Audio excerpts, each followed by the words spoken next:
ओम शांति। आज परमात्मा इस अलौकिक राज्य दरबार का समाचार सुनाते हैं, क्योंकि यह परमात्मा का दरबार है, अलौकिक दरबार है, जिसको इंद्रप्रस्थ भी कहते हैं, जिसमें परमात्मा और हम सभी आत्माएं जो भविष्य में राज्य पद प्राप्त करने वाली है, तो उन आत्माओं का उस सभा का समाचार आज परमात्मा सुना रहे हैं। परमात्मा ने सर्वप्रथम बताया कि हर एक ब्राह्मण बच्चा स्वराज्य अधिकारी है, अर्थात जो परमात्मा महावाक्यों को जीवन में धारण करते हैं, श्रीमत अनुसार अपना जीवन व्यतीत करते हैं, जो परमात्मा की याद में रहते हैं, ऐसे ब्राह्मण बच्चे, योगी बच्चे स्वराज्य अधिकारी हैं, अर्थात जिनका स्वयं पर संपूर्ण राज्य हो। कितने ब्राह्मण बच्चे हैं, सभी ब्राह्मणों की दरबार इकट्ठी करो तो कितनी बड़ी राज दरबार हो जाएगी। इतनी बड़ी राज्य दरबार किसी भी युग में नहीं होती, अर्थात परमात्मा की श्रीमत अनुसार जीवन चलाने वाले आज संसार में लाखों की अंदाज में आत्माएं हैं। तो परमात्मा कहते हैं, अगर उन सभी को इकट्ठा किया जाए तो कितनी बड़ी राज्य दरबार हो जाए। यही संगम युग की विशेषता है, जो ऊंचे ते ऊंचे बाप के सर्व बच्चे स्वराज्य अधिकारी बनते हैं। तो परमात्मा ने बहुत नशे से दूसरी पॉइंट में सुनाया कि वैसे लौकिक परिवार में हर एक बाप बच्चों को कहते हैं ना कि यह मेरा बच्चा राजा बेटा है। वह इच्छा रखते हैं कि मेरा हर एक बच्चा राजा बने, लेकिन सभी बच्चे राजा बन ही नहीं सकते। राजकुमार अवश्य कहलाते हैं, परंतु उन राजकुमारों में से एक ही तो राजा बनता है। और यहाँ परमात्मा के हम सभी बच्चे सब राजा बच्चे हैं। तो परमात्मा कहते हैं कि यह कहावत परमात्मा पिता की कॉपी की है। इस समय परमात्मा के सब बच्चे राजयोगी अर्थात स्व के राजे हैं। तो हमें स्वयं को पूछना है कि क्या मुझ आत्मा का राज्य अपनी कर्म इंद्रियों पर चलता है? क्या मेरा दरबार सुखी संपन्न है? क्या हर कर्म इंद्री राजा के आज्ञा अनुसार चलती है? तो हम स्वराज्य अधिकारी बन सकते हैं। तीसरी पॉइंट में परमात्मा ने परिणाम सुनाया।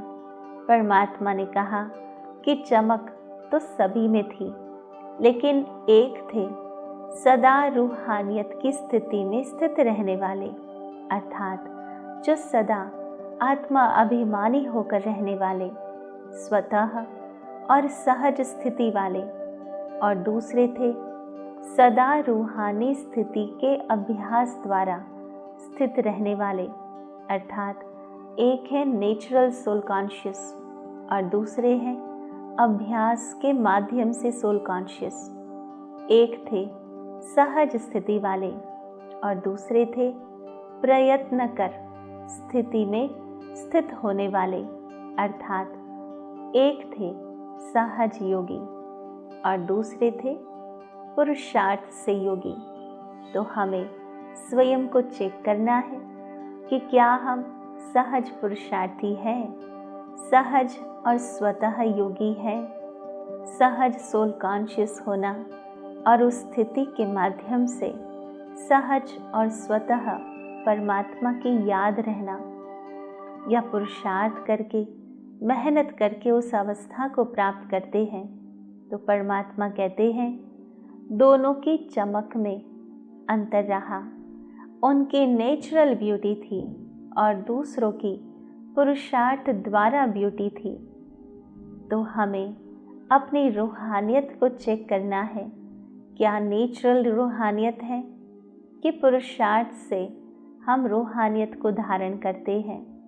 रूहानियत अर्थात रूह, आत्मा, सोल, उस अनुसार हमारी नियत बने, अर्थात हमारा एटीट्यूड, हमारा इंटेंशन सोल कॉन्शियस स्वतः ही रहता है कि मेहनत करके होता है।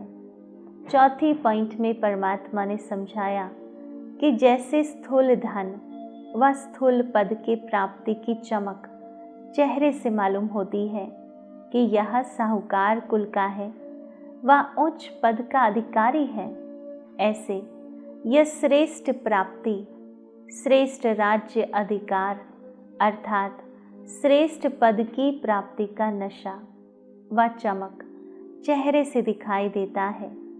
जो साहूकार होता है वो छिपाए भी नहीं छिप सकता। उसी प्रकार जिनके पास यह सर्वश्रेष्ठ प्राप्ति है या अधिकार है, उनके चेहरे से भी यह दिखाई देता है। दूर से ही अनुभव करते हैं कि इन्होंने कुछ पाया है, प्राप्ति स्वरूप आत्माएं हैं, क्योंकि उनके व्यक्तित्व में वह भरपूरता दिखाई देती है, वह संतोष दिखाई देता है। तो वही प्राप्ति स्वरूप को प्रत्यक्ष करते हैं। ऐसे ही सभी राज्य अधिकारी बच्चों के चमकते हुए चेहरे दिखाई देते हैं। तो आज परमात्मा ने यह राज्य दरबार का समाचार सुनाया और 5वीं पॉइंट में वरदान दिया कि रूहानियत की भावना द्वारा अपकारी पर भी उपकार करने वाले शुभ चिंतक भव। तो परमात्मा ने समझाया कि कैसी भी कोई आत्मा, चाहे सतोगुणी चाहे तमोगुणी, संपर्क में आए, लेकिन सभी के प्रति शुभ चिंतक अर्थात अपकारी पर भी उपकार करने वाले, कभी किसी आत्मा के प्रति घृणा दृष्टि ना हो, क्योंकि जानते हो कि यह अज्ञान के वशीभूत है, बेसमझ है। उनके ऊपर रहम व स्नेह आए, घृणा नहीं। जैसे कोई गिर जाता है तो हम क्या उसे धक्का देते हैं?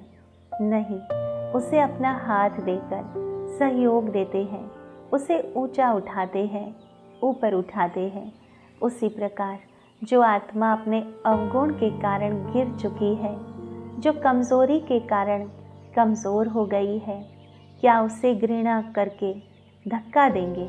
नहीं, हमें अपनी शुभ भावना, शुभ कामना के सहयोग से उस आत्मा को सहयोग देना है और उसे भी ऊंचा उठाना है। इसलिए परमात्मा समझाते हैं कि शुभ चिंतक आत्मा कभी भी ऐसा नहीं सोचेगी कि इसने ऐसा क्यों किया, लेकिन इस आत्मा का कल्याण कैसे हो। यही है शुभ चिंतक स्टेज। 6ठी पॉइंट में परमात्मा ने समझाया कि तपस्या के बल से असंभव को संभव कर सफलता मूर्त बनो। तो एक है योग अर्थात परमात्मा की सहज याद, और एक है तपस्या जिसमें आत्मा अपने मन और बुद्धि, दिल और शरीर चारों को एकाग्र करती है किसी संकल्प पर, किसी स्थिति पर। और जब वह एकाग्रता होती है तब असंभव कार्य भी संभव हो जाते हैं। असंभव लगने वाली बातें संभव लगने लगती हैं। यही सफलता मूर्त की निशानी है। तो हमें जो भी कार्य में सफलता प्राप्त करनी हो, उसमें ध्यान रहे कि हमारा मन, हमारी बुद्धि, हमारा दिल अर्थात हमारी भावनाएं और हमारा शरीर जब एक ही कार्य में, एक ही स्थिति में, एक ही संकल्प में एकाग्र हो जाते हैं, तभी वो तपस्या बन जाती है और वही तपस्या का बल हमें सफलता दिलाता है। तो आज विशेष रूप से परमात्मा ने 6 बातें समझाई। विशेष रूप से परमात्मा ने इस राज्य दरबार का समाचार भी सुनाया। हमें क्या करना है स्वराज्य अधिकारी बनने के लिए वह भी समझाया। तो सर्वप्रथम परमात्मा ने समझाया कि कैसे हम सभी ब्राह्मण आत्माएं स्वराज्य अधिकारी हैं। परमात्मा ने यह जो राज्य दरबार बनाई है वह किसी भी युग में संभव नहीं। इतने विशाल राज दरबार किसी भी युग में स्थापित नहीं होती जो अभी संगम युग पर है। दूसरी पॉइंट में परमात्मा ने नशे से सुनाया कि जैसे लौकिक पिता अपने बच्चे को राजा बच्चा कहता है, तो परमात्मा के सभी बच्चे स्वराज्य अधिकारी हैं। वहाँ तो केवल राजा बेटा कहते हैं, परंतु जरूरी नहीं कि वह राजा ही बने, परंतु यहाँ परमात्मा के हम सभी बच्चे स्वराज्य अधिकारी बनते हैं, स्व के राजा बनते हैं, जिसका नशा भगवान को भी है। तीसरी पॉइंट में परमात्मा ने परिणाम बताया कि सभी राज अधिकारी आत्माओं में चमक तो थी, परंतु एक सदा रूहानियत की स्थिति में स्थित थे, स्वतः और सहज योगी थे, और दूसरे थे पुरुषार्थ करके उस स्थिति को प्राप्त करने वाले, प्रयत्न करने वाले।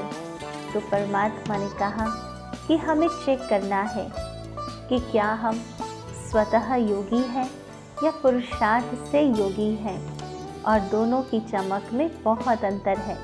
चौथी पॉइंट में परमात्मा ने समझाया कि जिनके पास स्थूल धन अधिक होता है या स्थूल पद की प्राप्ति होती है, उनके चेहरे की चमक से मालूम पड़ जाता है कि यह बहुत साहूकार है या उच्च पद का अधिकारी है।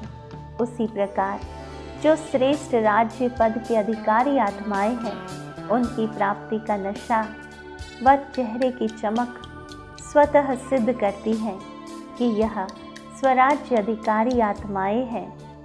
पांचवी पॉइंट में परमात्मा ने वरदान दिया कि रहम दिल की भावना द्वारा अपकारी पर भी उपकार करने वाले शुभ चिंतक भव। और छठी पॉइंट में परमात्मा ने समझाया कि तपस्या के बल से असंभव को संभव कर सफलता मूर्त बनो। तो आओ चलते हैं दिव्य अनुभूति की ओर। ओम शांति। स्वयं को भ्रुकुटी के तख्त पर विराजमान स्वराज्य अधिकारी आत्मा महसूस करो। मैं आत्मा राजा अपने सिंहासन पर विराजमान हूँ।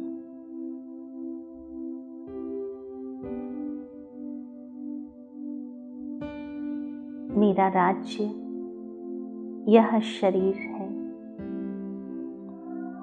जिसमें 5 कर्म इंद्रियां कारोबारी सभ्य है। मन, बुद्धि और संस्कार मुझ राजा के राजमंत्री है।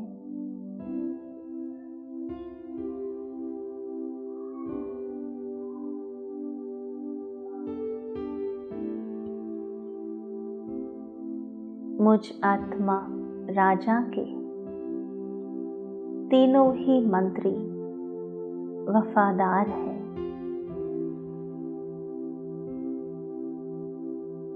कारोबारी सभ्य रूपी कर्म इंद्रियां आज्ञाकारी है और शरीर रूपी राज्य स्वस्थ, सुखद और श्रेष्ठ कर्मधारी है।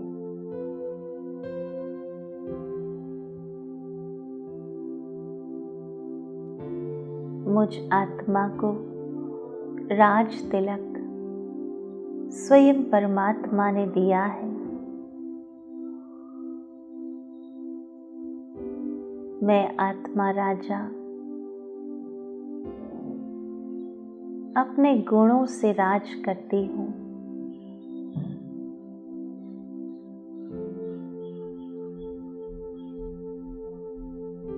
अपनी तपस्या के बल से सफलता संपन्न राज्य करती हूँ। ओम शांति शांति शांति।